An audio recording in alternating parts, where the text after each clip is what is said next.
ka ba kagabi, bro? Wala eh. Wala. Sayang, no? Okay, kasi yung may in-invite kami kagabi na isang magiting na depensores ng simbahan at sa kasalukuyan ay presidente ng isang chapter sa safety sa Davao, San Pedro chapter.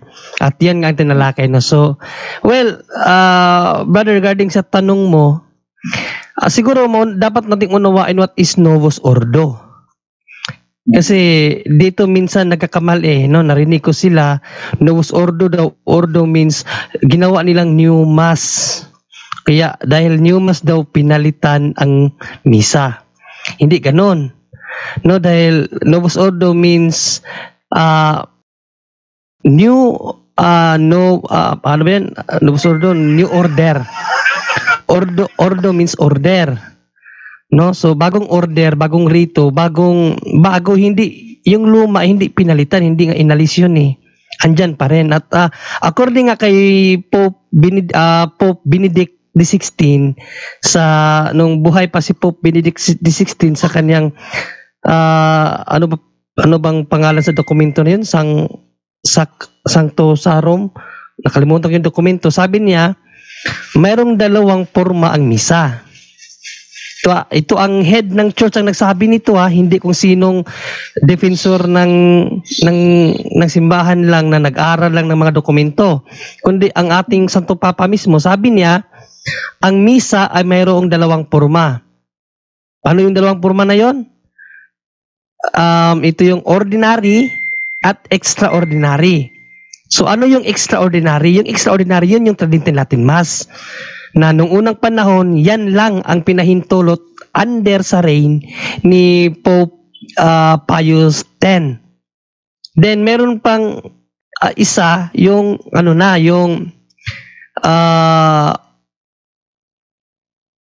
ordinary mass. Yung ordinary mass, yun yung Novus Ordo na tinatawag na binigyan ng pinalawak pa ng simbahan sa bagay yung network para mas lalong mapalapit ang tao sa simbahan. Dahil sabi nga ni Sir John Juna kagabi, nung First Vatican I, ang simbahan napaka one-sided. Kung gusto niyo talagang lumapit sa Panginoon, lumapit kayo sa simbahan. Okay? So, kuya, ganun ka, kung sabaga closed door ang simbahan nung unang panahon, ang Santo Papa nga hindi pwedeng lumabas or hindi pwedeng umalis sa Vatican sa Vatican lang ang Papa dati. Ngayon sa Novus Ordo sa Second Vatican Council kung saan ang Novus Ordo Misa ay inimplima, ang Papa na ngayon ang mayroon na siyang jurisdiction ngayon or dito nga sa sa libro ko dito, mayroon siyang task na every 5 years kailangan niyang pumunta sa every diocesan para magpakita. Kung sabaga magre-report siya. So lumawak na ngayon ng Papa, ganun din ang sa simbahan, no? At hindi siya totally na pinalitan, brother, kasi ang theology kasi ng simbahan is like sama katulad ng bata or katulad ng isang tao ba na nung ipinanganak at nung lumaki siya, same person, tama? But accidentally, nag-change yung bata. No? From infant to naging na siya, toddler, naging lumaki hanggang naging adolescent hanggang tumanda. So, pero same person, pero nag-iba-iba ang kanyang forma dahil nga may development. Tama, bro? Yeah. So, ganoon din ang simbahan. Ang simbahan ay sabi nga sa dogma natin, the Catholic Church is a fundamentally the same but accidentally changed. So yan ang teolohiya ng simbahan. Fundamentally the same but accidentally changed. Kung ano yung simbahan nung unang panahon ay tinatagto, yun pa rin yun hanggang ngayon. But accidentally changed kasi sa nagdaang panahon, may mga bagay na idadagdag ang simbahan ayon sa present time. Sabi nga ni Sir John Juna kagabi, ang simbahan ay merong tatlong attribution, no? Yung to govern, to sanctify, and to ano pa yung isa? To govern, to sanctify, and to teach. Yan ang tatlong attribution ng simbahan, pero mayroong pang-apat. Ang pang-apat, yun yung ano ba yung may term sa kagabi, pero ang explanation niya sa term na yun is tinitingnan din ng simbahan yung kung ano ang ano ng sitwasyon ng panahong kasalukuyan. Kung ano ang need ng simbahan o ng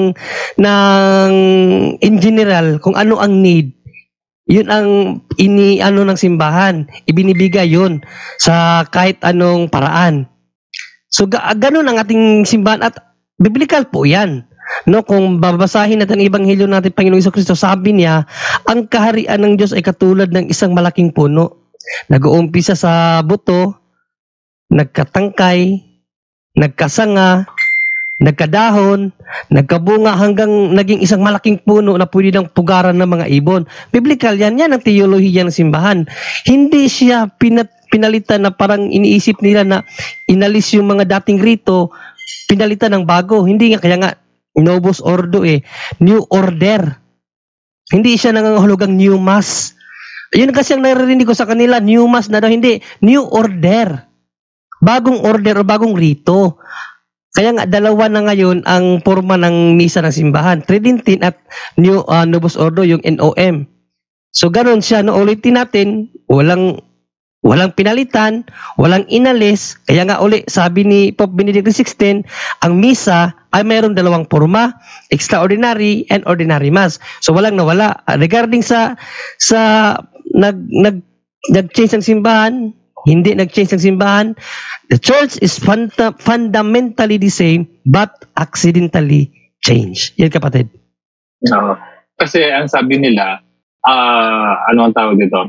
According to canon law daw, I think that was sa Trent, the Council of Trent, na sinabi nila na hindi dapat pinapalitan yung language ng Mass. So, pag apostolic daw, sa order ng Mass, ay Latin ang gagamitin. Pero when you are talking, when the priest is talking sa community or sa faithful, it pwedeng vernacular. That is why they remove some vestment daw yung pag nagtutalk sila sa faithful. So, yun. So, yes. Pero sa Novus Ordo, it's vernacular lahat-lahat. Kasi nga, di ba, John Ray. Yes, bro. Ano yung sinabi kagabi ni Sir John na ang nakalagay doon, hindi Latin lang. Sa ano yun, yung sinasabi mo, kapatid, yun yung nasa sa decrease and sa Council of Trent yun na mayroong inutos doon no, sa Session 22, Canon 9 na yun nga, diniscuss yung kagabi, mahaba yun, hindi na natin maalala kung gaano kahaba, pero i-summarize na lang natin na ang ibig sabihin dun sa words na vulgar ang ginamit doon na word na hindi sino man ang pagkasabi doon sa nung nirelate na niya ni Sir John Jonas Tagalog, sino man ang magsabi na ang misa ay gagawin sa vulgar language lang. Vulgar ang ginamit doon. So, which means vernacular. Ang sino mang magsabi na ang misa ay dapat vernacular lang, take note sa word lang, anathemaset or makokondemn. But the question is, ano ang vulgar nung time na isinulat yan? Or ano ang vernacular language na ginagamit sa misa nung isinulat yung decree na yon? Latin, right? Okay. So whosoever say o sino man ang magsabi na ang misa ay dapat gawin sa Latin lamang ay siyang maaanatima. Hindi yun nangangahulugan na ang gagawa ng Novus Ordo Misa ang maaanatima. In-explain po yan kagabi ni Sir John Jonah. No? Tinitwist ng mga SSPX ang pahayag ng ng Council of Trent, brother. Tama yun. Ang vernacular language nung panahong yon ay Latin. Yan paalam sa ating mga nanonood ngayon. Nung panahong yon, ang vernacular language ay Latin. Tama. Pag sinabi na vulgar lang o Latin lang, yun ang anathema. Itong mga SSP sa tuturo sila mga Latin lang eh. So sila yung mga anathema talaga. Katunayan ito, pakita ko na isang dokumento, Ito ay shinare sa akin ni John Michael. Ang nag-share sa akin niyan ay nakalimutan pa nga. John Michael yun John Michael. Siya nag-share sa akin yan. Ang aklat ni Reverend Father Ernesto Pelbayones na Church History. Sa pahina 104, 104 ito nakalagay, liturgical use varied from place to place, from period to period. The earliest liturgical language was Aramaic, hindi Latin. Aramaic ang una. The vernacular of Palestine. Yun. So, ang mga Palestina... klaro si Panginoong Jesucristo nagbi-vernacular. Sagot yan po dyan doon sa tanong ni brother ngayon na apostolic age daw, naglalatin daw sila. Ayan, napakalinaw niya, no? Kung sa panahon nito na apostolic time, ang ginagamit nila ay Aramaic, tapos a vernacular only, hanggang ngayon Aramaic pa rin ang ginagamit, yun ang anathema. Hindi ba? Yun ang ibig sabihin ng naturang dokumento. Ngayon, kaso ginagamit natin ngayon Tagalog, Bisaya, English. Lahat ng lingwahe. Hindi na anathema yun kasi hindi naman nananatiling Aramaic Next. Then Greek came into general use. Yun. And about the end of the 2nd century, Latin was introduced in the West. Ayun. So maliwanag, unang liturgical na ginagamit, liturgical language is Aramaic. Then sumunod, Greek. Kasi mga Hudiyon dati, marami sa kanila, Greek-speaking Jews. At sa 2nd century pa, pinasok yung Latin. 2nd century. Brojando. Yes. Send mo sa akin yan, Brojando. Yes. Walang problema yun. Pwede sa akin, man. Walang problema yun. Meron pang sinend dito si John Michael na from Catholic Liturgy. Yan, ito mga references binigay. Ganda ng mga na yan, by the very Reverend Gaspar Lefebvre. Iba naman to. Kay yan, kay founder SSPX yan Gaspar hindi naman Marcel Gaspar yan, iba. Gaspar, ano status pala ng SSPX? Is it still in communion with Rome or what? No, sila, sabi ni Sir Janju na kagahapon, not in communion sila. But they are valid because they were ordained by a proper ordination. They were valid, but they are at the same time they are illegal at the same time. Pero yung misa nila valid. Kasi binigyan ng Latin mass doon. Yes, of course. Mayroon nga pwede rin silang magpakasal. Binigyan sila ng faculty na pwede silang magkasal at magbinyag, pero provided na aprobado ng obispo sa naturang diocese. So yun ang kinakailangan. So yun ang paliwanag ni Sir Janjo na kagahapon. Napaka-komplikado ang mundo nila. No, kung i-open lang sana nilang ilang puso at isipan, wala nang ganun. Pinapahirapan lang yung sarili nila Okay, sige. So may isa pa akong question, pwede pa? Yes, last. Di ba ang birthday ng church is during Pentecost? Yes, according to the church. Bakit hindi siya ginawa nung time yung Matthew 16:18? Ba't hindi yun ang birth? Ba't hindi yun ang sinonsider na birth? Pinaliwanag yan ni Father Enoch nung itong nakaraan lang na convention ng CFD sa doon sa may Negros. Biliran. Sabi ni Father Enoch, Biliran Leyte.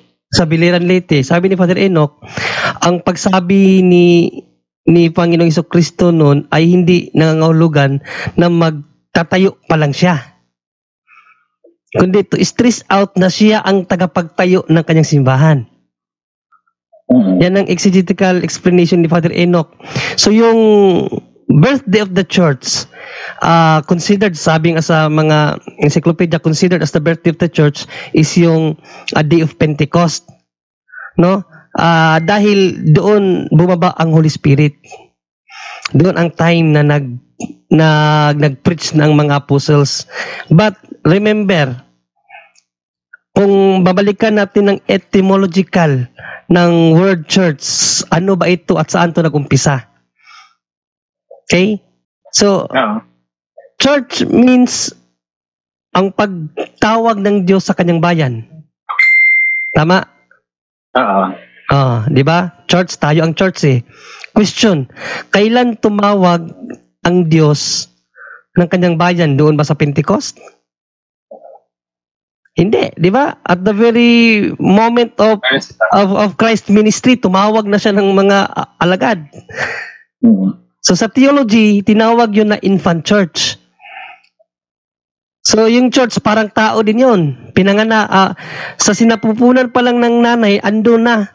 Pero officially na naging tao nung pinanganak siya, tama? Yes. Kasi ganun din ang church. Ang church andyan na sa time ni Panginoong Jesucristo. But considered as the birthday of the church nung pag-Pentecost Day, nung pagbaba ng Holy Spirit. Okay, sige. So thank you po sa inyong lahat. Good evening po. God bless po. Okay, thank you sa iyo, Brother Ronnie. Yan, no? So, sunod naman natin ngayon sa check ko muna sa messenger room, baka mayroong gusto magtanong. Okay, messenger room, good evening. Messenger room? Wala. Wala magtatanong sa messenger room. So, Zoom pa rin tayo. Okay, Ate Meg Silva, good evening. Hello po, good evening po sa lahat. Hello, good evening. May tanong po ako kasi narinig ko ito yung tungkol sa sa Latin. Dati daw siyang pari tapos naging albularyo siya. Hindi ko lang i-mention yung pangalan niya. Ang sabi niya daw, kung totoo ba ito, kung bakit daw ang Latin secret language daw ng kasi nung panahon daw ni Nero pinapatay daw yung mga Katolik. Kaya meron daw humingi ng ano bang dapat nating gawin para matuloy yung prayer natin, kasi yung mga daw noon pag nagdadasal sila o nagsisimba or pinapatay daw yun sila, yung mga Katolik noon, or yun na yung religion mula pa, kaya noon yun ang sabi niya. Kaya daw ang sabi niya, ewan ko kung sinong nagpinto din sa kanya, meron daw nagpinto sa kanya na kaya daw na itong language na Latin dahil daw para secret language daw ng hindi maintindihan daw. Yung panahon ni Nero pinapapatay daw yung mga tapos kaya gumawa daw ng na may nagpadala daw na ito yung gawin yung Latin yung gamitin na language para secret language daw sa sa religion na Catholic. Tanong ko lang kung gaano ba ito katotoo.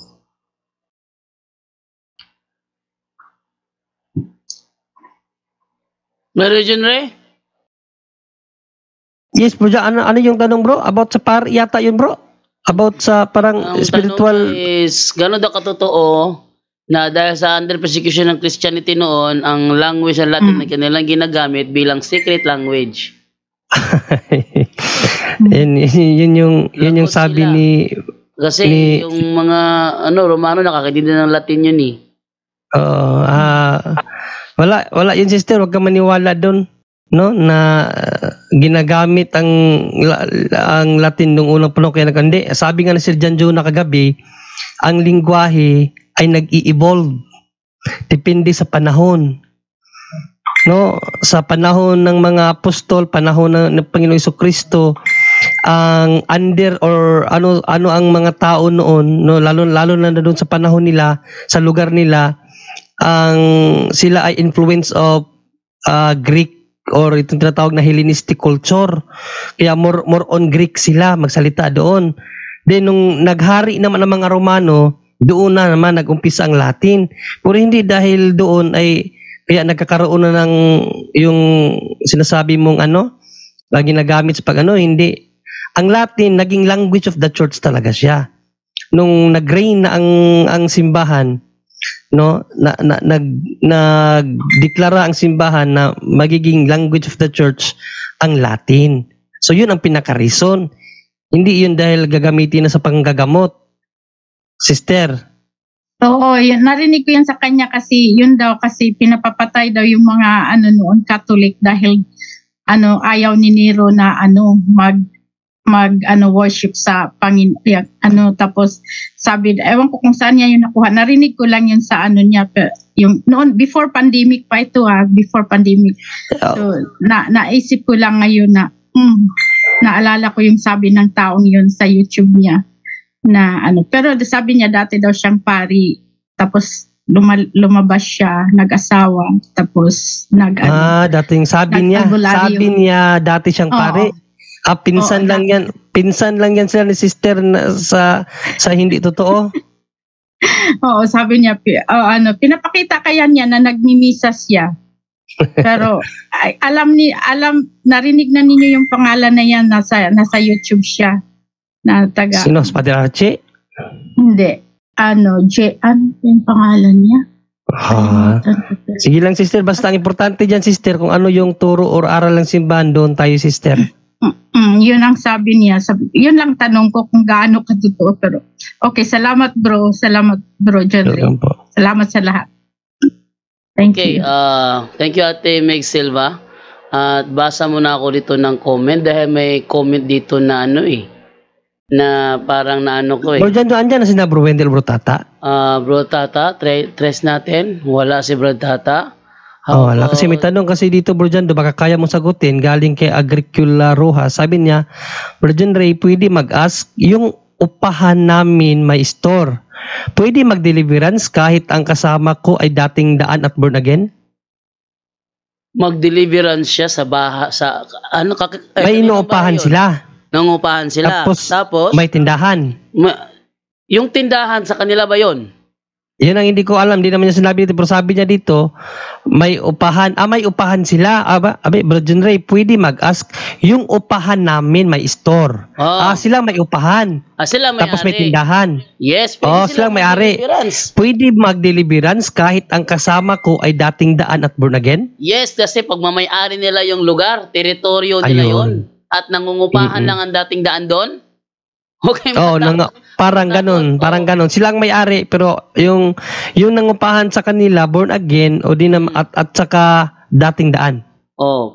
Nangupahan sila doon, sila ang hindi nila kailangan na kayo ang kontrolin. Pag may-ari nyo ang lugar, gawin nyo ang dapat nyo gawin para sa lugar nyo yun.